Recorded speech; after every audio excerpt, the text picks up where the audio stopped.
Welcome back, everybody. Welcome to chapter 28. Hope you're enjoying the ride of Lizzy Albright and the attic window. So we're coming out of the forest now and moving on for a new adventure. Yeah, I just want to say that a fairly good assortment of events takes place here. So let's read it, and then we'll talk about it when we come back. Chapter 28. Molly stretched out her wings and shivered with excitement. She had spent a day and a half worrying about Lizzie's safety, but she was overcome with joy when Greta called and reported that Milton had successfully collected them at the rendezvous point. Molly's anxiety shifted to giddy delight when she learned that they were finally safe inside the gates of Anza.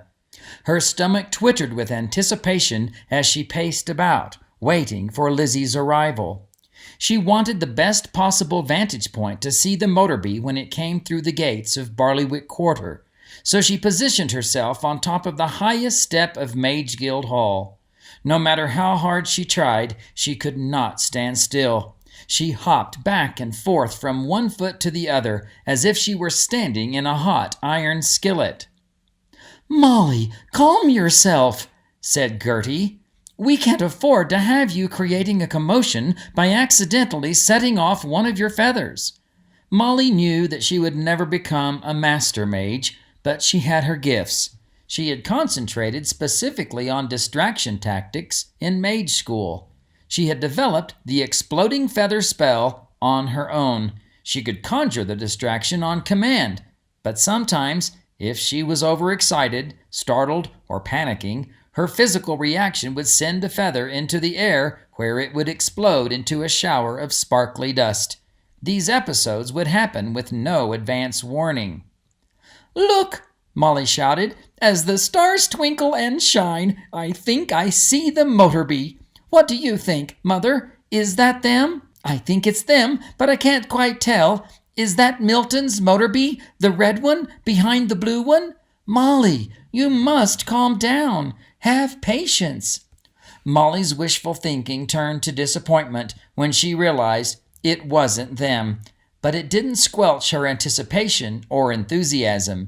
She continued pacing and watching for Lizzie to arrive. Greta had reunited with the group at the main gate and learned that there had been no unusual events or difficulties crossing the Merry Meadows. She had planned to fly and meet them at Mage Guild Hall, but Lizzie had begged her not to leave again, so Greta sat next to Lizzie in the rear-facing seat on the motor-bee.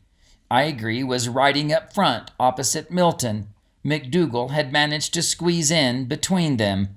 They were not yet to the first roundabout when Milton realized that the traffic on St. Murphy Boulevard was unusually slow. Lizzie had marveled at seeing Anza from above, but had not realized it would look so different from the ground. She was amused to see buildings with skewed sides and houses with walls that leaned outwards.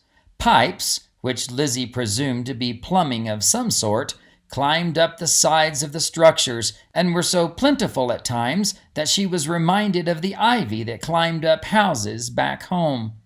The tiles on the rooftops were rusty orange, but the stones and bricks used in construction displayed an array of colors, ranging from shadowy charcoal to creamy taupe. Riding backwards meant she saw everything as it was moving away, but she was used to that and told Greta that it felt like she was riding in her favorite seat in her family's station wagon. Lizzie pointed to an imposing edifice that had 3 twisting spires pushing skyward and a cascade of stone steps flowing down from the gargantuan, ornately carved doors. One spire had a sun on the top, another had a star. The tallest spire dwarfed the other 2 and had a crescent moon adorning the apex. Lizzie had never seen anything like it in her life. "What is that?" asked Lizzie. "That's Grace of the Moon Oratory. It's the largest satinary in the kingdom." She explained to Lizzie that those who followed the Book of Satins sought wisdom and guidance from the celestial realm, and they assembled each week in various satinaries throughout the kingdom. Lizzy related the satinaries to churches and cathedrals, and finally understood where Satan's Day got its name. She was full of questions, and Greta happily answered them. It was obvious that the conversation was helping to keep Lizzy's mind away from the topics that were weighing heavily on her mind. While Greta was keeping Lizzy preoccupied, Milton was becoming more and more annoyed with the traffic situation. "I've never known it to bog up like this," said Milton. "There must be something happening at the stadium," said Igri, making a guess as to the cause for their delay. "Perhaps, but I haven't seen any notices, and it's the eve before Midwinter's Eve. What could possibly be happening at the stadium now?" Igri remained optimistic. "Well, at least it's not a standstill." Although Igri knew that they were all much safer in the city, being confined in traffic was somewhat of a concern. Greta had become aware of the long line of motorbees that had piled up behind them and called out to Milton. "Is something wrong up ahead?" "Something, but we can't determine what it is." Greta felt a twinge of concern, but she didn't want Lizzy to notice, so she kept Lizzy engaged in conversation. "It's nice to see you in your red cloak, Princess. You look like the perfect novice mage." "What do you mean?" asked Lizzy. "All novice mages are required to wear red cloaks. The girls wear white tunics, and the boys wear white breeches and shirts. You can easily spot a young mage, even from a distance. I'm sure you will see them. You'll fit right in.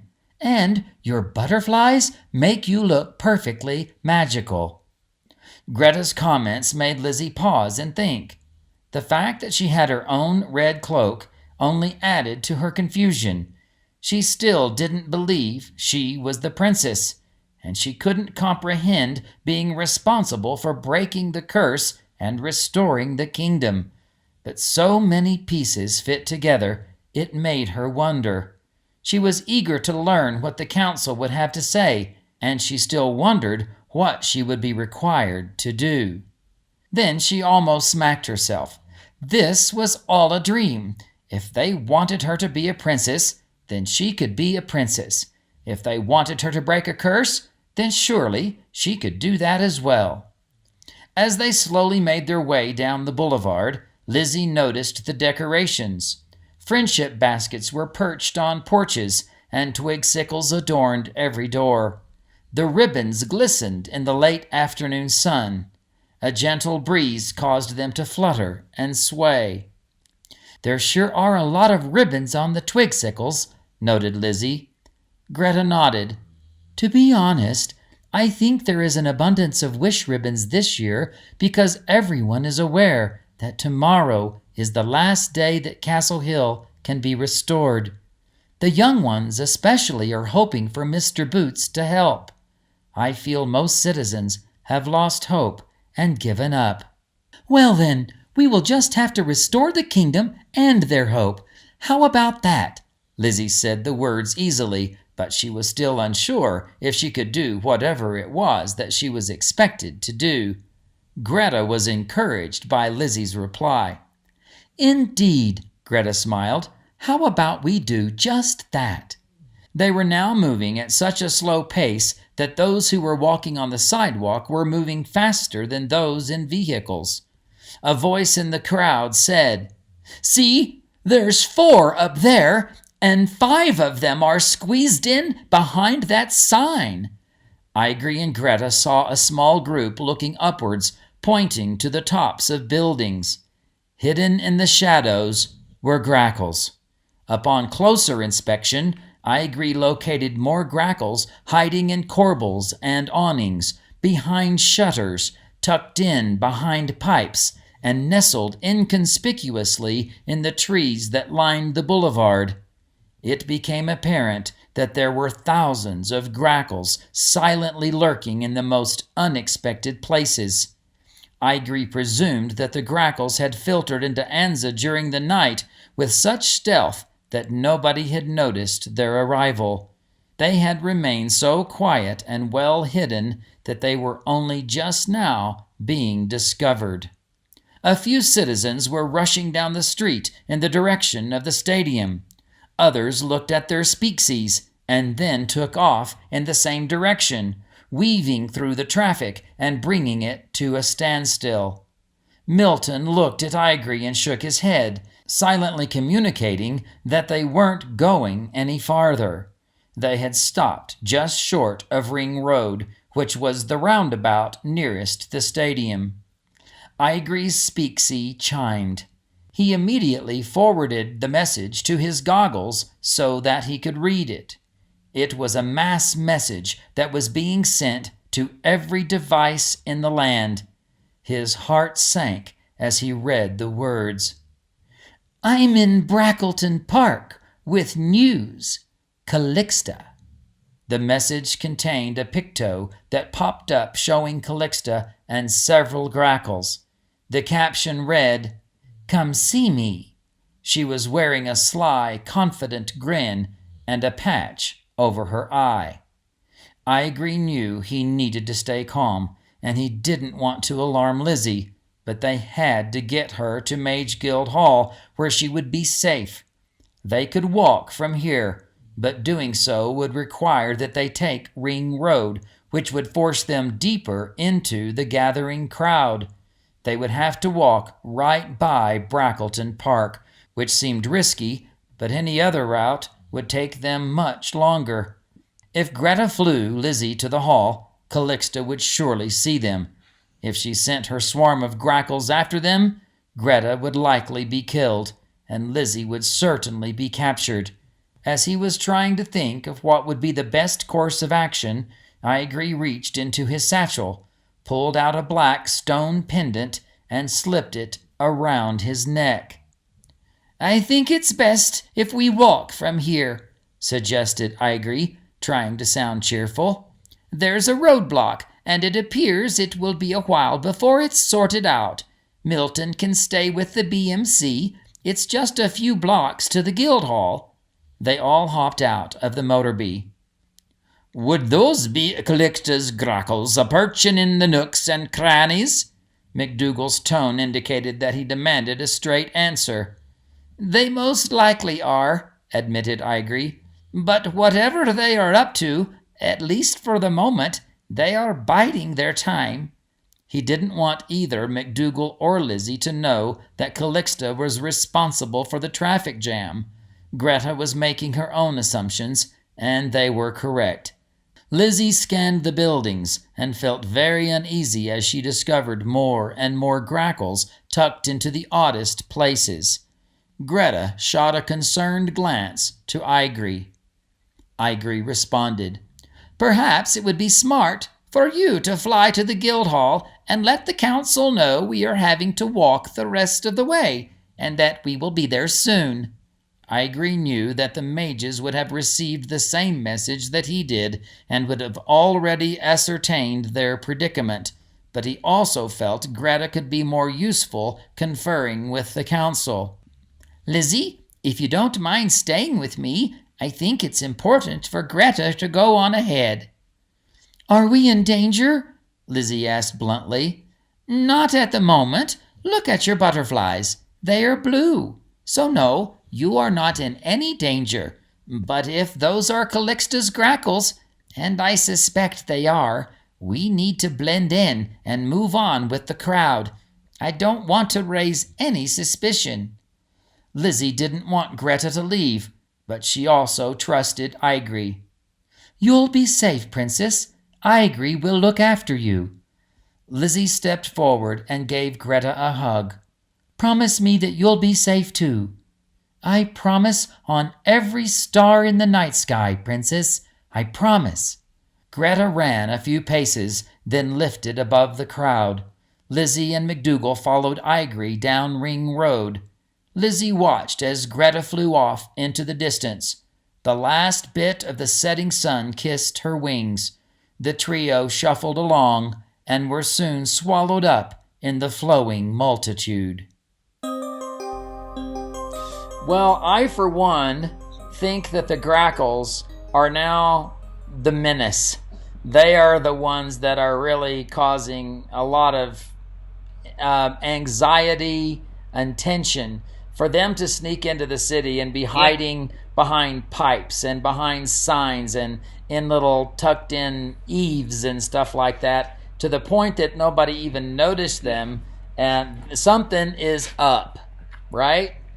And Calixto is behind all of it. Every time they appear, trouble seems to be a brew. Is that a word? A brew? A brew. I'll let it be a word. It sounds good. Trouble is brewing. A brew. I like that word. We'll put it in the next book, all right? Everyone, I hope that you're enjoying what you're getting to hear. Obviously, we are pushing to some very climactic moments, and it's going to get extremely climactic in the next chapter. And fair warning for you all, as of right now, the next chapter will be the last chapter that Kat and I revealed until the book is actually out and in your hands. And then, I have an inkling that we will probably finish so that we have Kat and I doing the whole novel for you, but we're going to be stopping after the next chapter. So I know your heart's going to be broken, but I thought I'd give you some fair warning on that right now, because that's just the way it has to roll for now. But I hope you're enjoying Lizzy Albright, and we're going to be very excited about making the Lizzy Albright quilt. And we're just going to have a lot of Lizzy Albright fun and fan clubs and all that. So follow us on Facebook and get involved in the whole Lizzy Albright bandwagon. See you for the last chapter.